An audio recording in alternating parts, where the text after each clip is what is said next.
Top quality और consistent performance के लिए सिर्फ सिल्वर पंप नाम याद रखना। अन्य महत्वना समाचार अमदावादमांथी બોપલમાં ભેદી સંજોગમાં યુવકનું મોત થયું। યુવકની હત્યા કે આત્મહત્યા તે અંગે હવે સવાલ ઊભા થયા છે। યુવકના જમણી બાજુના લમણે ગોળી વાગી હતી।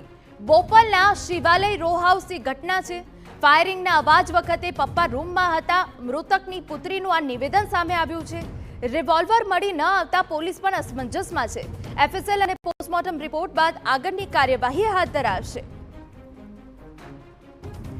અમારા સંવાદદાતા મિહિર સોની વધુ વિગતે વાત કરવા જોડાયા છે। મિહિર, શું ઘટના બની છે, શું મામલો છે? અહીંના બોપલમાં ગત મોડી રાત્રે એક ફાયરિંગનો મામલો છે તે સામે આવ્યો હતો।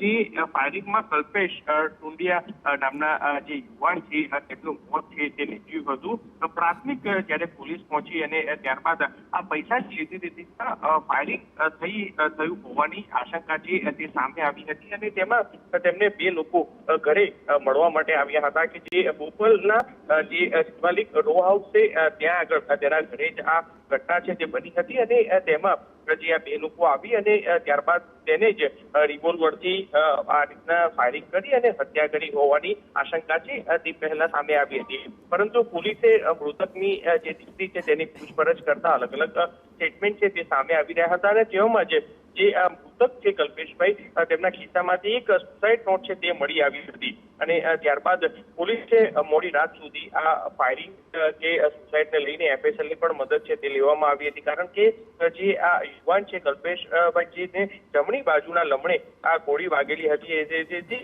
ગોળી જે રીતના વાગી હતી તેમાં સુસાઇડ કરી હોવાની આશંકા છે તે જોવા મળી રહી છે। ત્યારે હાલ તો પોલીસ દ્વારા પણ જે મૃતક કલ્પેશના ઘરે જે મળવા આવેલા તે બંને જે શખ્સોની પણ જે પૂછપરછ છે તે કરવામાં આવી રહી છે પરંતુ આ મામલે સમગ્ર ઘટના મામલે પોલીસે જે બોપલ પોલીસે હજી કોઈ પણ ગુનો છે તે નથી નોંધ્યો એટલે હાલ પોસ્ટમોર્ટમનો પ્રાથમિક રિપોર્ટ આવશે અને તેમાં પણ સ્પષ્ટ થઈ જશે કે આ હત્યા છે કે આત્મહત્યા છે। ત્યારે હાલ જે મૃતકની દીકરી છે તેને જે નિવેદન આપ્યું છે કે